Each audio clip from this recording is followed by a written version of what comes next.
Hello, everyone, and welcome to the Golden Astrologer Podcast. This is Deb McBride, and I am in rainy Escazú, Costa Rica, on the 15th of June, a Sunday in the year 2025. And we are here to discuss the astrology of this week. There's lots of beginnings and endings this week.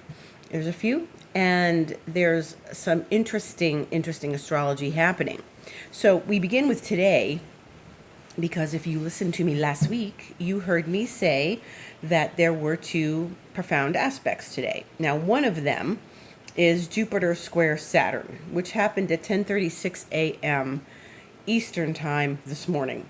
And that was the final of three relationships of Jupiter and Saturn.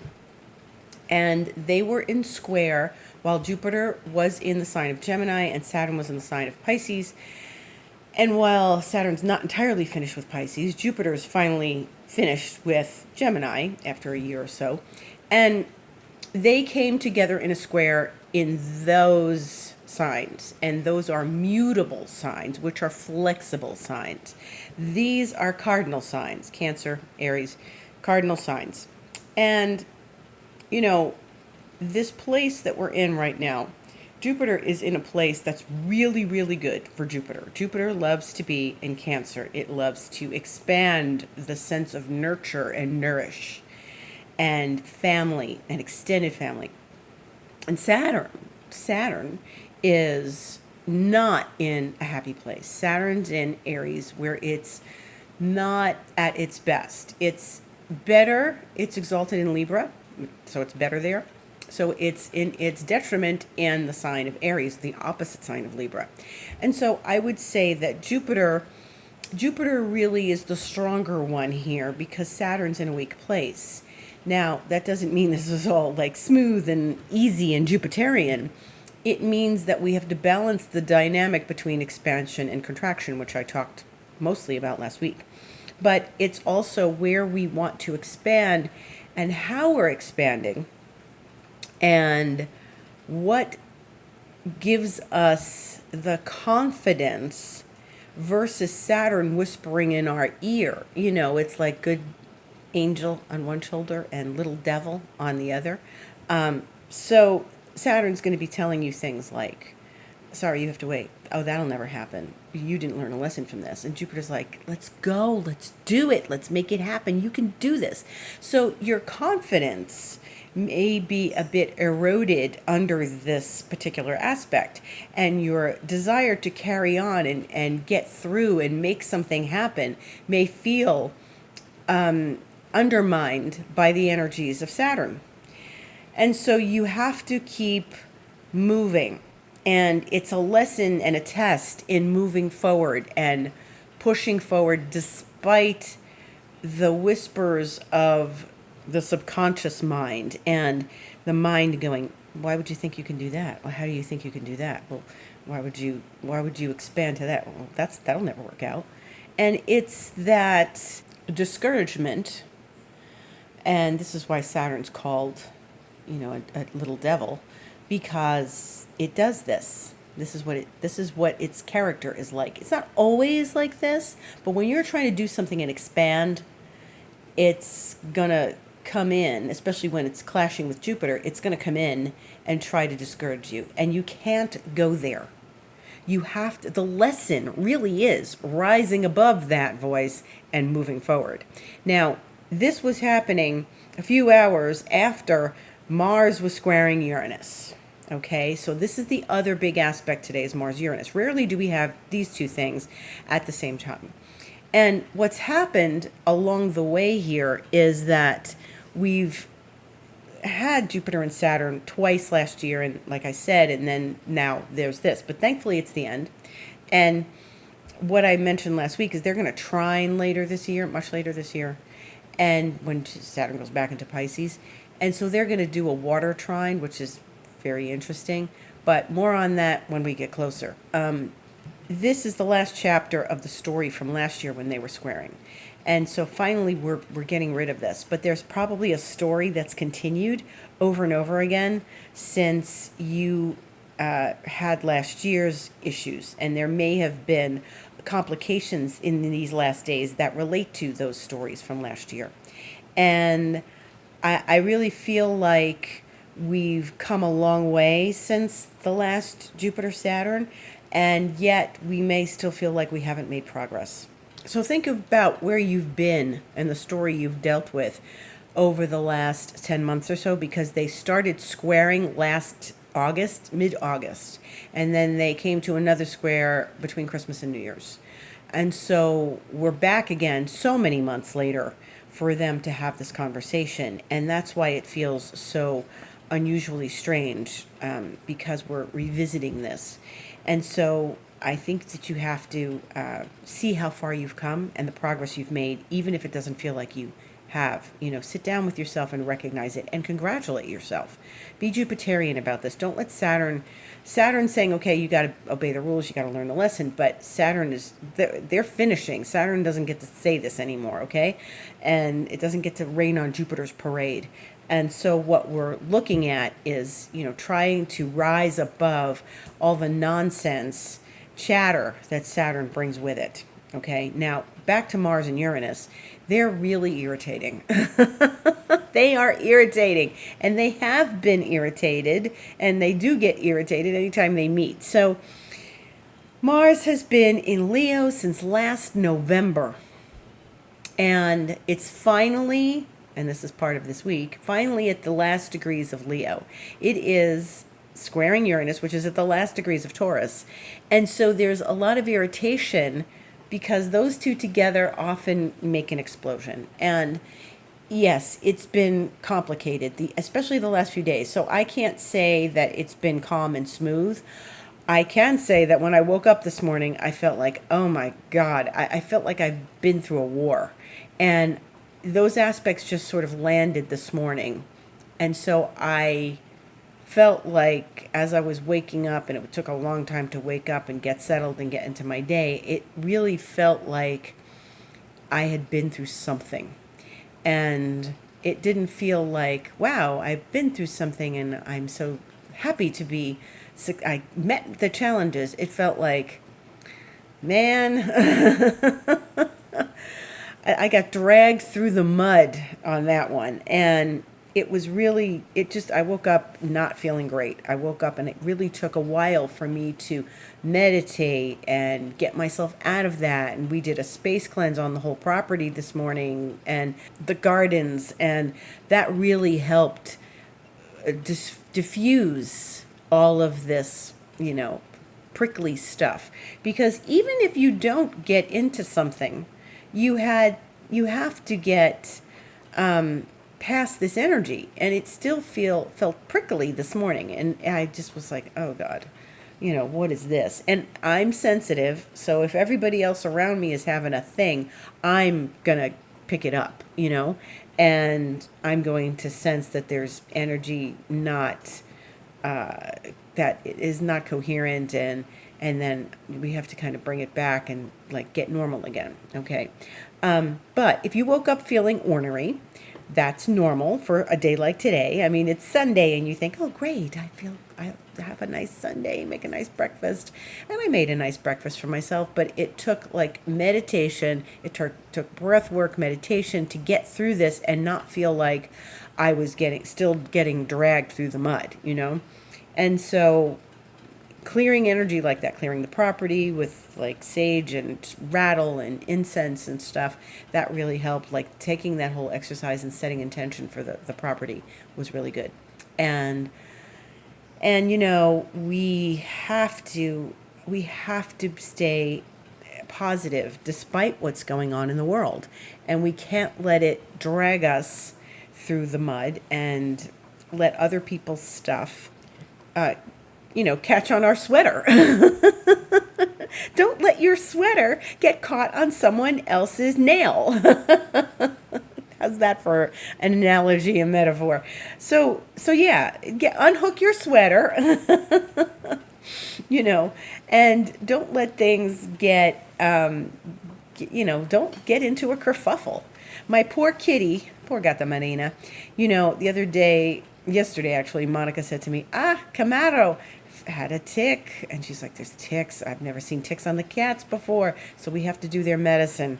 And I prefer to be holistic with her, I prefer to do like homeopathic things, but we had to put medicine on all the cats, the one that goes on the back of their neck, to keep the parasitic insects off them and to keep them protected. And like I said, I prefer to do homeopathic things, and I still do homeopathic things, but we had to take some extra precautions, and Monica came in and gave her the medicine, and they don't like that. I don't know if you have a cat or if you have dogs, those listening, but there are times when we have to do these things that they don't like, obviously. So they don't understand. And she got her medicine, and she was okay. I gave her treats right afterwards. She was fine, sitting in her bed, all cozy, and then it hits her. She realizes, wow, what did you just do to me?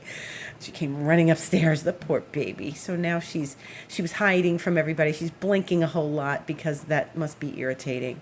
I feel like it's an act of betrayal, but she'll be fine. She's fine. They're fine after a day. The other cats didn't like it either, and one Camaro was complaining, and the two tuxedos didn't like it either. So the dogs seem to be fine, but there you go. Sometimes we have to take our medicine, and so that was the Saturnine portion of my day. That was the Saturnine portion of our day, and so that was a little tough. But onward, we have Mars leaving Leo finally this week. Okay, so it's moving into Virgo on Tuesday the 17th at 4:35 a.m. Eastern Time. And so this is something that is a big shift, because like I said, Mars has been in Leo since like the end of November. So remember, it turned around retrograde at 6 degrees Leo on December 6th. And then it's just been some intense time. And Mars likes Leo. It's fire. It gives us that oomph and that we need. But when it goes into Virgo, it can play nice in Virgo. It's get your house in order, clean your house, take care of your health. So you're already taking care of your health things. Take care of your health. Have your smoothie, get your vitamins in order from the vitamin stores online, get your vitamins, and do healthy things for yourself. And also, or get organized, clear out drawers, clear out closets. Mars is really good about doing that, and it helps get rid of the clutter. So when we start clearing our clutter, Mars can really give us a good boost of energy to do a big cleanse. You could do your space cleanse with Virgo, and you can also do a body cleanse. Some people like to do cleanses, liver, colon, liver, gallbladder, all those good cleanses, digestive systems, parasite cleanses. See, got the money and got her medicine to avoid the parasites. But this is starting Tuesday, and Mars will stay there for about not quite 2 months. It'll be about the 6th of August that it leaves and goes into Libra, a sign it's not fond of. So we will address that at that point. Mars and Libra, meh. Mars and Virgo, okay. We can really take this opportunity to do some cleanup. And since we had a bit of a mess of months of retrograde, and then alongside Venus retrograde, alongside Mercury retrograde, and everybody in their shadow, and so much conflict and confusion, this is a great clean slate, okay? So this is good. I like this. And Mars going into Virgo is going to be positive, I feel.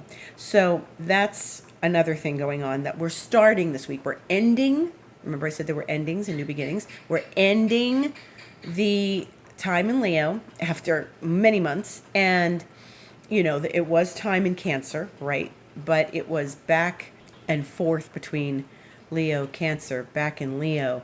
So this has been a challenge. Now we're going forward. Now it's clean. Now this is good.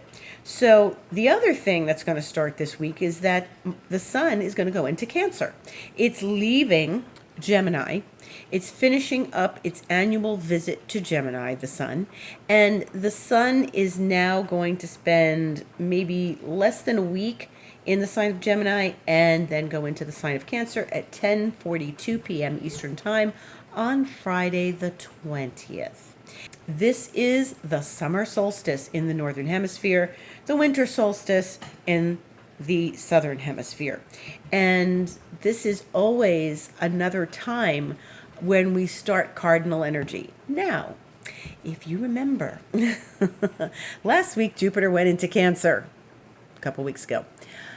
And we also had Saturn in Aries, and Neptune has been in Aries, and so these are all cardinal signs, and things are early in the cardinal sign. So this Jupiter squaring Saturn today.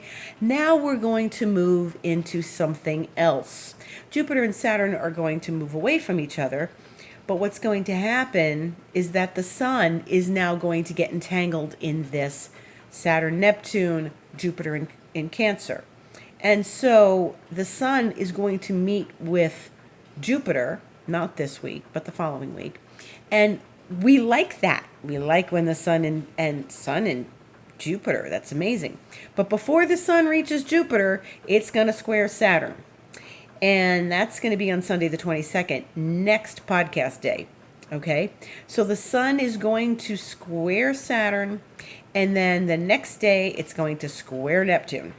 So the sun is acting in this same way. It's getting into that cardinal energy and getting into a big square with these planets. The sun is going to conjunct Jupiter on Tuesday the 24th. We're not there yet, but the sun and the moon are going to conjunct in a new moon on Wednesday the 25th with Jupiter, and that is a beautiful thing. So this is extremely powerful. So this is the last week of Gemini. As we move into the sun entering Cancer, the sun is going, the sun is our life force, our vitality, our energy. It is the very force that keeps us going. And so when it starts getting entangled with Saturn next Sunday, we are going to need to keep our head above the water, sun in Cancer, and keep moving, because then the next day it's Neptune. So Saturn and Neptune are very close to each other. And then Jupiter later. So it's going to get together with Jupiter after all of this business with Saturn and then Neptune. We want to see the sun emerge from all of that and not feel attacked by Saturn and Neptune. We want to see the sun come through and connect with Jupiter in a powerful way. Okay?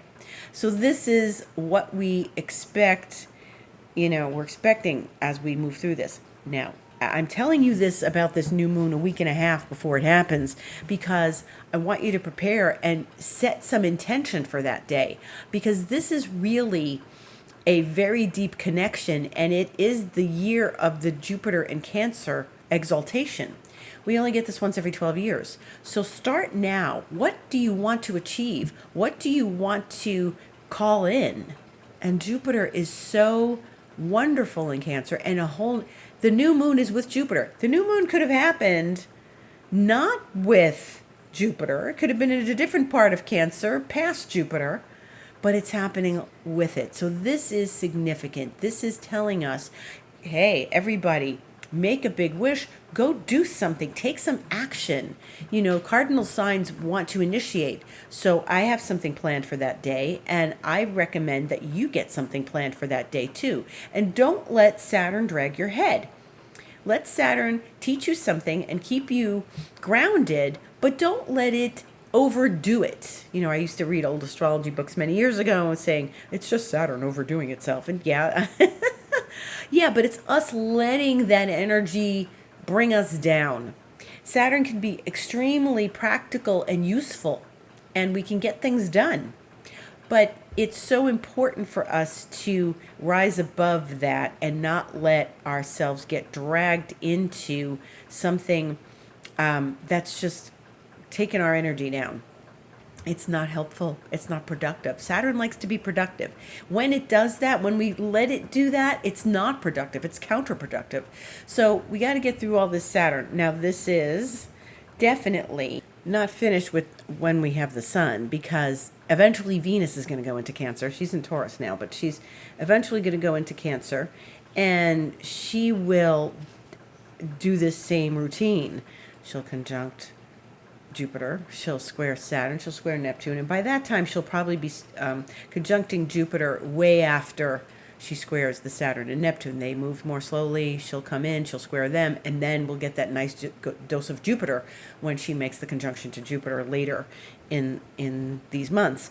But we have to understand this Saturn Neptune because it's going to be with us for a while, and it has been with us for a while already, and we have to really allow this to be shown to us. So instead of like getting dragged through the mud of Saturn and then trying to find the enlightenment afterwards, we've got to kind of keep ahead of it a little bit. So that's why it's good to listen to the Golden Astrologer Podcast, because you're finding out that we're going to get next weekend, Sunday, Sun square Saturn, and then Monday, Sun square Neptune. So what do they indicate? They are very different energies.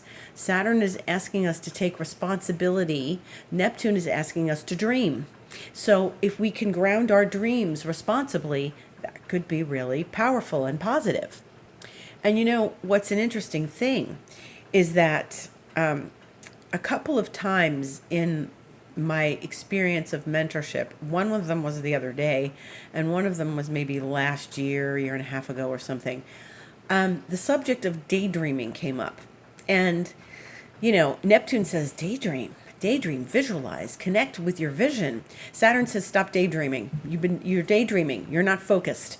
And how many times in our lives, especially as kids, were we told to stop daydreaming? And you're daydreaming, and the teacher will tell your parents, he's daydreaming. They're daydreaming. And your experience of daydreaming is actually, you know, a visualization of something oftentimes that you want to have happen. And we've been like gotten that beaten out of us. Don't daydream. You're not focused.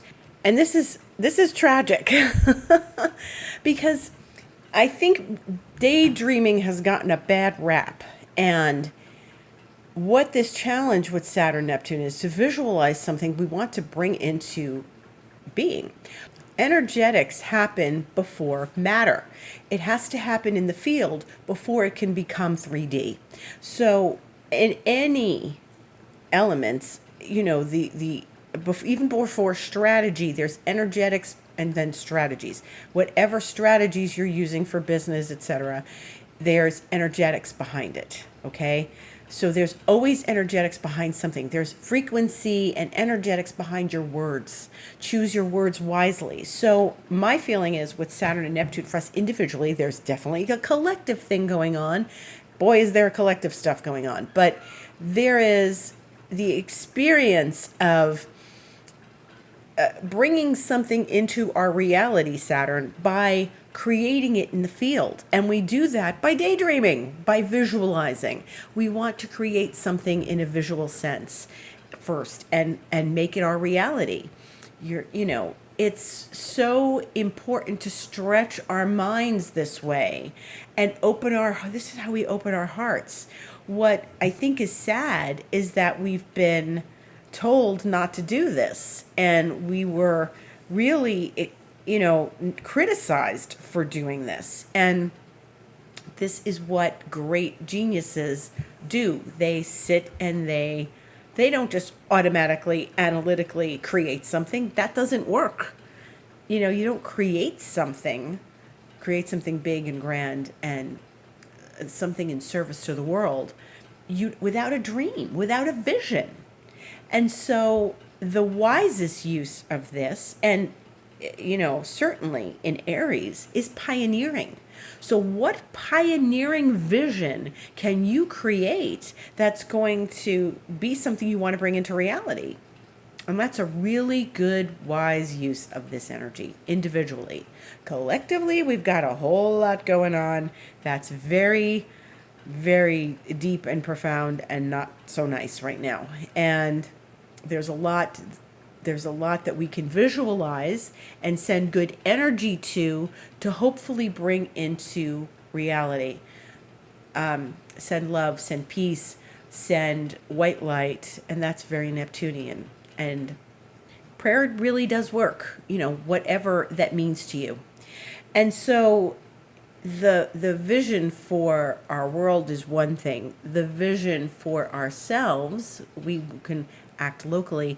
The more we allow ourselves to visualize something wonderful that stirs our happiness and joy and brings good things to us, and we manifest good things from that because we're manifesting all the time. This whole experience of allowing yourself to dream, because if you feel that energy around that dream, that's what's going to start bringing it. You're going to magnetize it. What happens in these circumstances is we're so used to like a bad story that we play the bad story over and over again in our heads. And when we have that bad story playing, the body doesn't know that it's not happening right now. It might have happened 3 years ago, 5 years ago, 25 years ago. And if you're playing that story in your head, your body thinks it's happening right now because you're kicking up the emotions of when that happened. So we want to stop doing that. We really want to get a hold of our thoughts and create something beautiful from our thoughts. And if you have a little trouble doing that, go back to times that you created joy in your life, or someone did something lovely and beautiful and nice for you, and keep thinking of those happy thoughts and keep bringing that energy in. And that's going to help clear up and make space for more good things to come. Try to catch yourself and be conscious of when you are allowing yourself to slip into thoughts of arguing with people and stuff like that. Because if you're, the thing that happens is if you start thinking about old stories that happened 25 years ago and that you still get angry about, like I said, the body still thinks it's happening now. But you aren't finished with that story on some level, and you kind of calling it back in. It's really hard, right? It's really hard to acknowledge this. It's really hard to not let it happen. But when you are bringing those in, you're doing the wrong kind of daydreaming. You want to daydream about something that's really positive that you want to have happen. You don't want to daydream about things that got you aggravated, because then you haven't processed your emotions. You know what happens? You are really out of your body in that moment. You're going back to that situation to try to resolve it. And then something happens. There's a noise. Someone calls you. There's a text message. Something happens and it's like snaps you back into now. But you've gone back, or you are going out of your body to try to resolve that. That's when you know you want to clear those emotions, clear those feelings, write about them, journal about them, do things like tapping, more visualization to get rid of that. Like breath work helps with that stuff too, to get out of those old stories. We want to daydream something beautiful into existence.